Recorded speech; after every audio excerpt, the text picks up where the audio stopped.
Hello. Hi, how are you? I hope you're doing okay. Today is another special video. Well, every video is special. Today's guest is Steph Nelson, the author of The Threshing Floor, which is the book that we are going to be talking about today. And that book was awesome. I rated it 4.5, I think. It was so cool. It is traditional thriller-y. We are following Dallas, a single mother with her little boy Cash, who has a severe heart condition, and she is desperately trying to find him solutions and shit and any way to help him until she meets someone, Sean, and he introduces her to a group of people who pray to get better. Okay? It's cult. It's occult. It's an occult thriller, and it was so well done. It was so well done. It was so freaking well done. Thank you again to the author for agreeing to do the interview, and thank you for watching. Enjoy. Oh my gosh, I'm so sorry. If it's any help, I'm nervous as shit as well, so it's fine. Oh, I feel like this is the hardest part. This is the part I'm the most nervous about, was like the actual getting on. Once we actually are on, it's going to be great, but it's always just so stupid with the technical issues. At least for me. It's probably a me problem. It's telling me that I needed to do it as when you invited me and I didn't. Like, it's basically saying, like, you had your chance, bitch. Now you got to live with it. I like did my hair for this. Me too, and makeup. You look amazing. I did like all green glitter to match the book. That's amazing. I'm Steph Nelson. I'm not techie at all, and I write thrillers and scary books. I am pretty new to writing. My first book came out like in 2023, I think. The first obvious question is, how did the book come about? I want to know what first sort of sparked the idea for The Threshing Floor. If anything that you feel comfortable sharing, because it's such an interesting book. So I grew up in a Christian, like, it was Christian, but it was not your average, like, typical mainline Christian. It was more controlling and more, there's more manipulation. And I mean, when you look up like the 10 markers of a cult, this church that I went to had like 8 of them. So I do call it a cult, even though that's kind of an inflammatory term, like to say I was in a cult. It wasn't like NXIVM or like sex cult or anything like that. It was basically just Christianity, but so tightly controlled, manipulative, fundamental, that it kind of wasn't Christianity also in a sense. So that is kind of what inspired it. It was actually my own experience. I drew a lot of sometimes word for word things that pastors told me over the years and put that into the novel. I mean, I guess I'm going to branch out a little bit. Is that okay? And say something else. Okay. I think too, what I wanted with this book when I set out to write it was I wanted to write a cult novel, but I wanted to do it a little different than like a horror trope cult. Like, cult is a horror and it's a thriller trope too. I'd read a few of those, and I wanted to do something that felt a little more accessible, like it could happen to anyone, although I know the Gold Hands is like a little bit of a supernatural element, so that's not gonna happen. But I do have something to say about that too, but I'll wait. I wanted kind of to show like how easy it is to get sucked into something like that, and how sometimes someone who, like Dallas, for example, she wasn't stupid. She went into it kind of knowing that it wasn't like cool or right, like, but there was still something that was so compelling that she wanted out of it that she gave up her freedom for it. And that's kind of what it feels like to be in a situation like that. Like, you know something's wrong, but it's the other thing that's pulling you is so much stronger that you kind of like silence those red flags in your mind. The thing that attracted me to the book is the title. It is absolutely brilliant, and I obviously researched. I went onto a rabbit hole when I didn't even get the book. I researched the title, not even the book, because it was so inviting. So as for the Bible, The Threshing Floor is a place of revelation and separation, right? Yeah, I mean, you told me that. I think I grew up around, it's a verse in the Bible in Daniel that talks about like the threshing floor, kind of like Reva quoted loosely in the novel. I only knew it being taught like that. I never like really researched the word. So you even saying that was super interesting to me. Like, oh, I hadn't thought about that. It's supposed to be a place of separation and revelation, to separate literally the grain, the useless stuff from the grain from the useless straw, which I thought was brilliant after reading the book. So I want to ask, what made you pick that title, and what significance does it hold to the story?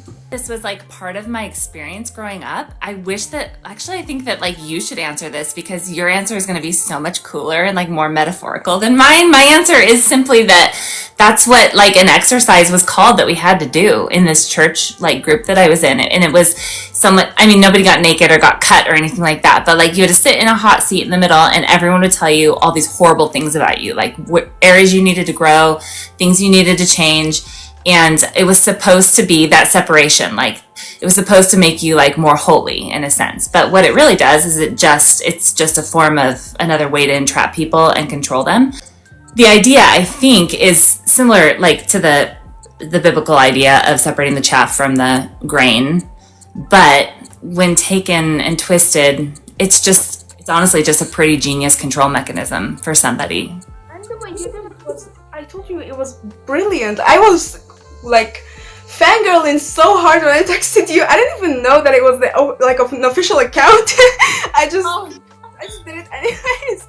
I was fangirling so hard, and I was still, even though I read it a while ago and I made videos about it and shorts about it, yet I was still fangirling about the title because it is so brilliant. To take something, I don't know, it depends on the person and what they believe and not. It can be like metaphorical or literal, and then to transform it into this warped, twisted thing. And it's so realistic because literally that's what people do with scripts, with like religious scripts. It's all taken and used in personal ways. I loved it so much. Yeah, it's like they take something that was like in this case, that passage in Daniel, the Old Testament, it's just historical text. It's not trying to tell us to do anything right now. But like a group now can take something like that and lift those words, the verse or whatever, and say, well, this is how it applies today. And it's so twisted. So I'm not sure I can take credit for that because I kind of experienced it. Some other twisted mind thought it up, but I did I took it to the next level with it being like. The themes of the book, cults and occult, religious occult themes and supernatural even, they were so interesting and so well done because we've seen these themes before in various forms of media, in movies, in shows, in books. However, you took these themes and made a book out of them, and you still made it a unique experience for the readers. For me personally, a very, very unique experience, and it played out like a whole new concept in my mind. So I want to know, what made you pick such general themes as the central themes of this book, and how could you manage to make them a unique experience still? Just the cult trope itself. I like reading about cults and, like you say, watching like true crime documentaries and things like that.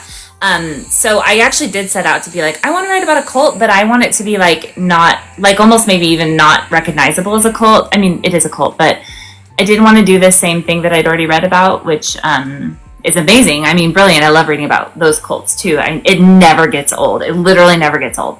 But I think because it was based on some text, scripture, verse, whatever, Bible that is now used instead of it being, just somebody's idea or something ancient. I don't know. It felt to me, and I lived it, it just felt like a natural fit to just kind of funnel all my experience in that way. It was introduced to us so smoothly and seamlessly, which I've noticed actually just recently, which made me want to reread the book. But I had a conversation with a friend about this, and then I thought immediately about this book because the way the cult was introduced to us was so unsusceptible and smoothly and so seamless that how a cult would behave in the real world to recruit, kind of.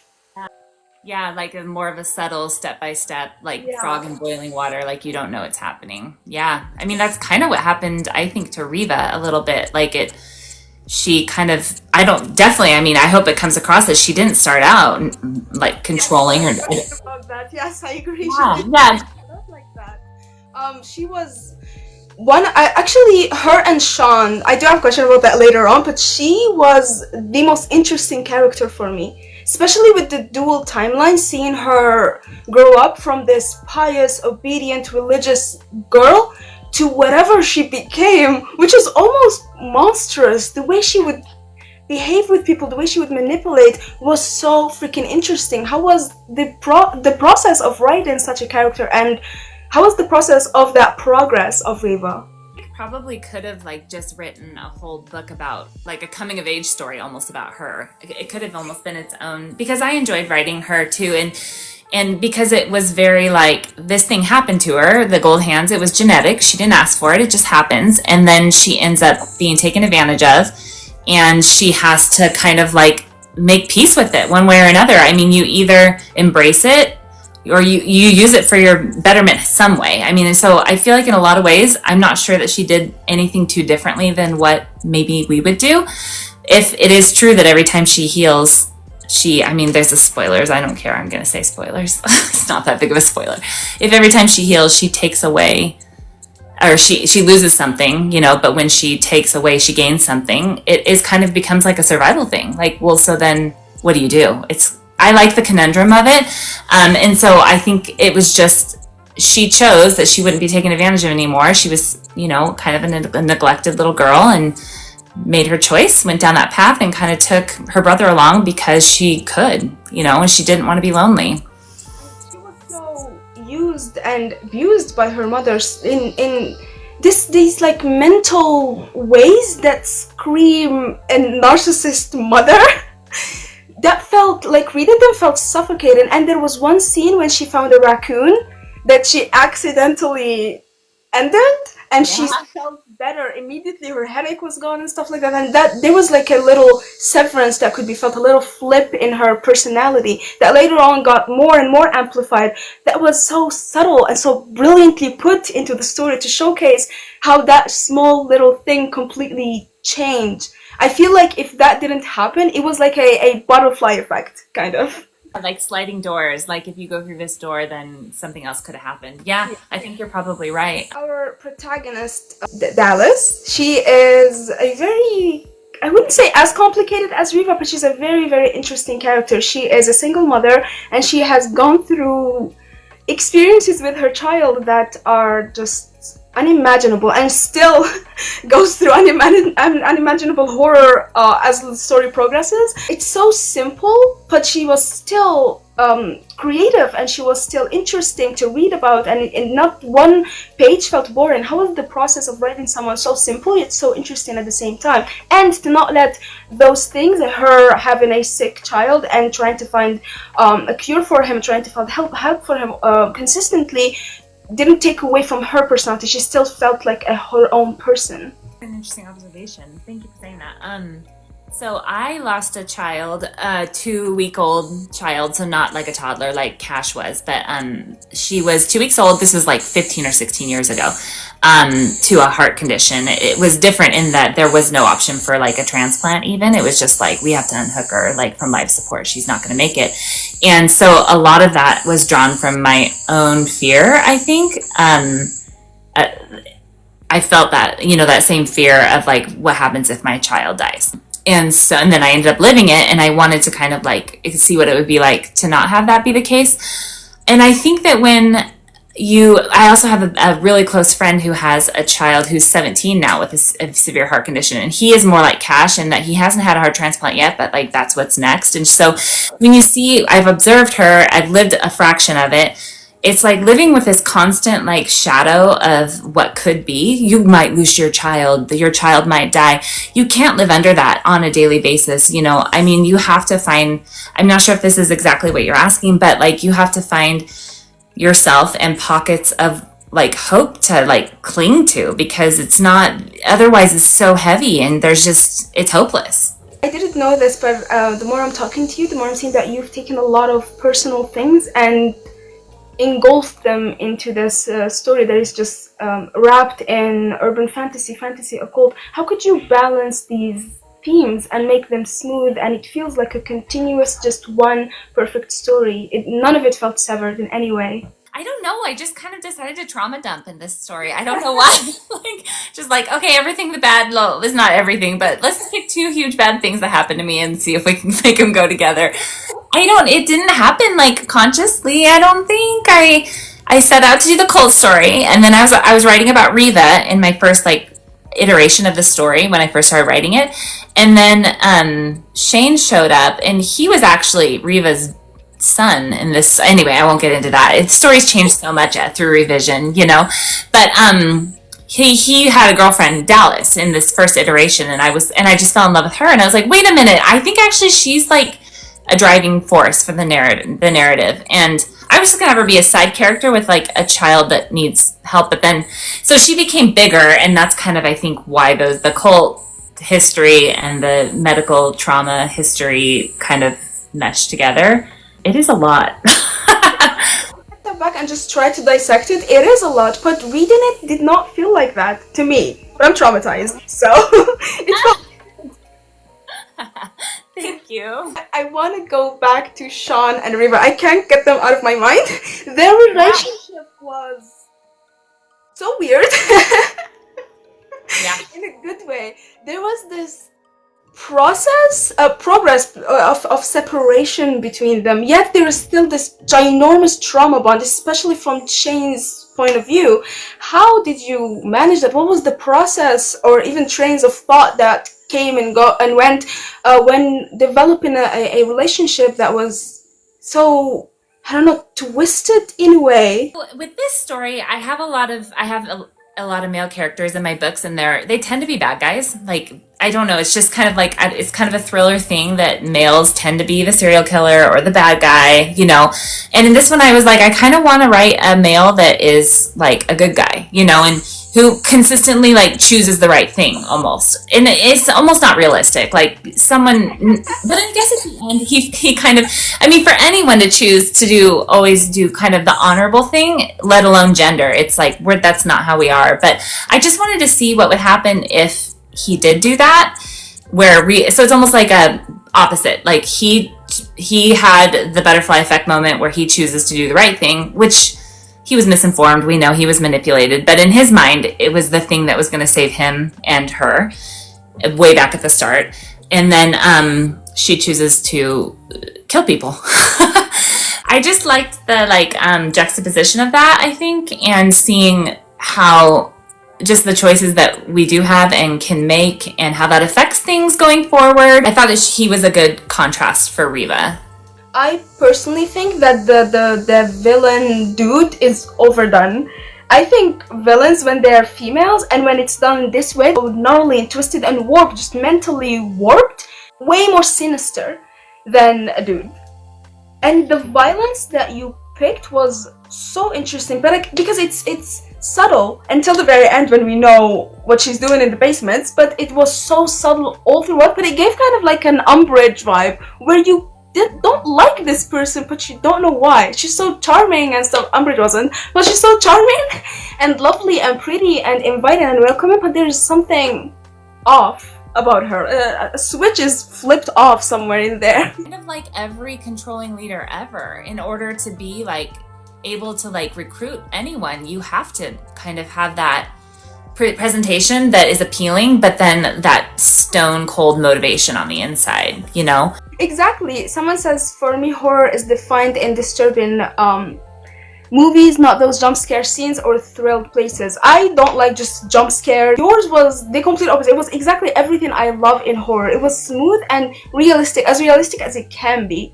And it felt actually sinister, not just jump scare after jump scare after jump scare. I mean, I'm glad that came through a little bit. I hope to do that more in future books, like that whole, just that like creepy dread, you know, or the suspense that makes it so that you kind of can't stop reading, but you don't really know why. You keep reading, but you can't put it down, you know, and because the characters drive that. That's the best word to describe it. It was just eerie all throughout it, and then super twisted at the end. And all throughout it, it felt like, I don't know, like something horrible that you can't stop looking at. Yeah, like a car accident you drive by and you just like stop, everyone slows down. It's possible. Do you outline everything, or do you just let the stories flow and take their own routes, I guess? This is kind of a challenging question because I'm so new that I don't know that I've found like a process yet. But what I find consistently is that I kind of have to dump all my story ideas out, like type it out, write it, and then I end up revising a lot. So I haven't had a lot of success with like pre-thinking everything out and planning. Because even if I do that, I've done that on a novel, but then I start writing it and that I do different things on the page. I don't follow the outline that I made. So I think it's a lot of just discovery writing and figuring things out as I go, and honestly not really knowing. Like, I'm working on a book now. I'm only like not even 20 pages into it, writing it, a new one, and it's like I have no idea what's gonna I kind of know what the end is gonna be of the book, but I have no idea who's gonna be the one that's doing everything. Like, it's all like fresh to me too. So far, every author that I ask this question says that they outline and have everything planned and highlighted and stuff. I wish I could do that, because then it's just so like, I feel like it's like it's planned out and easier. Yeah, it's easier and planned out, and I feel like a lot of, I wouldn't call it stress, maybe a level down from stress, maybe like worry when I set out to write a novel, like what if the story doesn't come through? Like, so I'm kind of dealing with my own emotions and my mental state as I'm writing, like dealing with my own fears about whether I can even finish the thing. And I feel like if I could plot and follow it, that would be like so reassuring. I could just be like, yep, here's this book, it's coming out. Does that affect the story, your own mental health and mood? Do you often have an idea, but then your own mood and mental health just makes the story a completely different ending or plot or something like that? I don't know. I should pay attention to that, because I mean, there's definitely days that I feel like it's harder to sit down and write, and it's just, I feel more like I don't have anything to say, like, but I try not to do that too much. If I feel like I'm like, I don't really know what's happening next in the story, I'll go on a walk, or I'll drive my car, or I'll do something to like get out of myself. That usually inspires some next step idea. I mean, it probably does a little bit, but I'm kind of an emotional person. Like, I'm not a like logical, concrete thinker generally, so I'm kind of used to dealing with myself in this way. I could feel that throughout the book, and me too, by the way, logic out the window. I could feel that throughout the book, and I think that created a relationship between the reader and the book. I could definitely feel that. Oh, that's so it did translate. That's encouraging to hear. Thank you. Ava says horror is just psychological when you don't know if it's true or if it's just in your mind, and I love that. It feels like a sort of Shutter Island situation where you don't know if this character is insane or they're trying to make it insane or I'm insane. And you've done that. You've done that. I love those kind of stories. Those are the best, where you're just constantly guessing, like as a reader, when I'm like, I have no idea who's the bad guy here. Maybe it's me. Yes, exactly. Throughout the book, I was thinking maybe Weeva is actually good, and we're gonna find out that it's good, as she's good at the end of the book. And she was so much worse than I could have ever guessed. She did not have a redemption arc. Oh, well, no, she kind of did. I would say at the very, very end, the last choice she made, I think redeemed her a little bit. Just a little bit. I mean, in comparison to everything else. That's true. But I still felt bad for her, because that didn't just happen. She was used so badly to become that. To kind of, I mean, she went all out to regain her sense of self, but she was used badly for that to happen. Ava says, what's your ritual for writing, and what makes the main idea? If you have one, a ritual. I don't know if I do. It's mostly just getting up really early and getting coffee. It's super boring. And then putting my butt in my seat and writing. If I don't write first thing in the morning, I'll almost miss my window, and it's harder to get myself to sit back down and do it later in the day. I mean, I have friends who like light a special candle or listen to music. I like it completely quiet. I don't even think about a candle. I'm just like sit down and get busy. So way too much of a plan. It becomes a chore, because even if you have an idea to write, then you'll think, now I gotta light a candle and make some tea. Never mind. I don't want to write. I don't know. I think maybe people who, I wonder if it's the plotters that do that a lot. I need to like start asking my friends who are the ones who plan out their books because if you already know what you're writing, then it's like, yeah, okay, light the candle, get the hot drink. But for me, I'm like, it's almost like a panic. Exhilaration, like, oh my gosh, I have to sit down and see what happens next in the story, you know? I see a lot of writers who are really, really good writers just have like this classical fantasy, like fantasy-esque ambience music in the background. And reading your book, I thought about this, and I thought, she would have had like really heavy metal in the background to write these like final scenes. This is so much. Yeah, maybe that's what was happening inside of me. I didn't have the music, but music did play a big part of this book more than my other ones because there were songs, but I didn't listen to them while I was writing. But I would listen to them outside of the writing, the songs that like Shane listened to throughout. Shane and Dallas shared the music, which was such a I guess an oxymoron to what was happening, because they would share this sweet pop, like really cute vanilla-esque music, and everything else was just so gnarly. Yeah, it's like looking for those little moments of like levity. Like you can't just be in trauma all the time, you know. Balanced it really well. Well, thank you. Ahmed asks, what inspired you to become a writer? I need to think of a cool story for this. Maybe I should just invent one because I never really thought that I was decent enough of a writer to do this. So I didn't set out to do it. But then when I was a stay-at-home mom for 10 years and I started taking like freelance jobs writing like boring stuff, like for blogs and stuff, little freelance gigs. And then I was kind of like, I had always wanted to write a novel, but again, didn't think I could pull it off. And then COVID happened and a lot of people, this was the same for them. I just started playing around with some ideas. And then I was like, you know what? I'm just going to like do it YOLO. So I kind of just started writing and then had a book and then, you know, the rest kind of snowballed. I'm really, really happy you did. Oh, Thank you for your service. Oh. So, anxiety. How the heck could you manage to? I told you you had my heart racing. I was at the edge of my seat shaking, and I kept like doing the thing where you close the book and then put it to the side and then not wanting to stop and then reading it and then closing it and putting it to the side. You don't know what's going to happen, and it's kind of scary because of the relationship that was created. How could you keep or write in a way that would keep a reader suspended there until the very, very last word? That's like the highest compliment I think that any writer could get. Anybody that writes suspenseful type of stories, to hear that was the like response for someone who read it is like so special. So thank you for that. I think it more and more, I do think it has to do with me not knowing what's going to come next, and that kind of like that pressure inside of me to sit down and write. I think that probably translates on the page.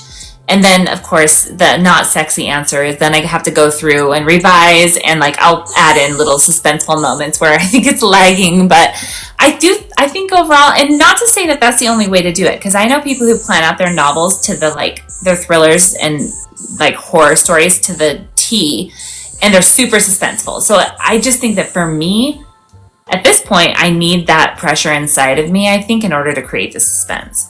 It's nice to see anxiety have like a good outlet. It almost did give me heart palpitations, and I did have to stop a few times, literally for my health. Oh, I'm all like, thank you. Diane, you're just being complimented. I know, but also I'm like, sorry, not sorry. What has been the highlight of the entire writing process and publishing so far? This is definitely my most personal book. I dedicated it to my little Evelyn Hope is her name, who died of the heart condition. And so I think that it was very like cathartic to write it, and which horror is so good for that. It's so good for just like processing, I think, dark emotions that we don't often want to face. It's been wild to see the reception. The book got like a New York Times review, which I was like absolutely shocked about. That was not on my bingo card at all. I think just to hear that like readers, like listening to you talk about it and like the meaning that you've drawn from it that I actually never even intended is like so magical. Like I just think it's such a magical process, that not only writing the book and putting it out, but the reader reaction to it too, and like a reader reading it and then having their own like thoughts about it. It's like honestly so amazing. Ava asks how you build conflict between characters, especially in horror, where no one trusts the other. Yeah. I think it's actually easier when they don't trust each other, if I'm understanding the question right, because then every little thing, if everyone's kind of on edge, or they have like a negative view of another person, any little thing that they say or do can be misinterpreted in a way that adds to that. So I think the harder thing is coming up with the the situation where they don't trust each other, if that makes sense. Like the step before that, I think creating that atmosphere is more challenging, definitely for me. I love Pretty Little Liars. I know it's bad. I like that one too. It's bad, it's a guilty pleasure. But during the whole series, no one trusts each other, and we don't even know who to trust. And it felt that way, but better, obviously, but it felt that way because at a certain point, I thought maybe Dallas is the issue here. And we're actually trying to flip the blame on Riva somehow. Maybe Shane is the mastermind here and Riva is still a victim. And you've done that beautifully. And again, like it's just magical to hear like the way that other people might interpret things. And I do that as a reader too, so I totally relate to it. When you don't have any visibility, you don't know where the story's going, your brain is just working overtime. Like, well, maybe it's the cat. I bet the cat did it. The dog. Like, anything's possible. Ahmed asks a question that you've already answered, that if you ever draw from your own personal experiences in your writing, and yes, she does. Yeah, I do a lot. Especially this book is the most. A person says that they had many movie ideas in their dreams and they write them straight away when they wake up. Speaking of movies, yours feels like such a well done movie in my head. Yeah, in my head, it is a perfect movie. Thank you. I mean, I love movies, so that's kind of how I think in my brain. I think a lot of us are that way. Like we grew up watching film, maybe, and I would say I actually watched movies more than read as a kid. And I know that's not common for an author, but I just wasn't as interested in books as a kid. I am now. I read 1-2 books a week, but back then it was like, so I was more like shaped by film. I like it when I can see a book unfold in my mind, like a movie too. The first text that I ever sent you was, it played out like a well-directed Oscar-winning movie. Whatever. Oh, you're so sweet. Thank you. Do you ever see it turning into a movie? I've had like little inquiries about the rights, like from people, but it's such a long process to like get to there. It's, when I get an inquiry like that, like, hi, are the film rights available? I want to make this into a movie. It's always kind of like, that's cute. Come back to me. Like when it's actually in production, like something's actually happening. So I've had a lot of those, especially after the New York Times review, little like, nibbles, but nothing substantial. Ava asked both of us, do you prefer poetic horror or pure diabolical one? Poetic horror meaning like pretty prose, like the wording is like, is that, or like poetic justice? Like what exactly do you mean, Ava? For me, meanwhile, Ava answers us, I like diabolical horror. I want it so triggering and so bad, I don't want to sleep for the next week. Yeah, I do like that. I like it more psychological than I can do. Some body horror is good. I tend to like body horror in the form of like movies. Like, did you see The Substance? Like that kind of thing. Yeah, it's on my roster. Yeah, I like that kind of body horror. But for reading, I like psychological horror more, and I do like a big bloody conflict at some point for sure. I like gore. It's just I want it twisted. I want mentally ill people representation. Yes, yeah, same. I would say same. I love seeing mental, issues from different perspectives and how far it can go. Yeah. Okay. Yeah. Ava says like poetic, like Edgar Allan Poe.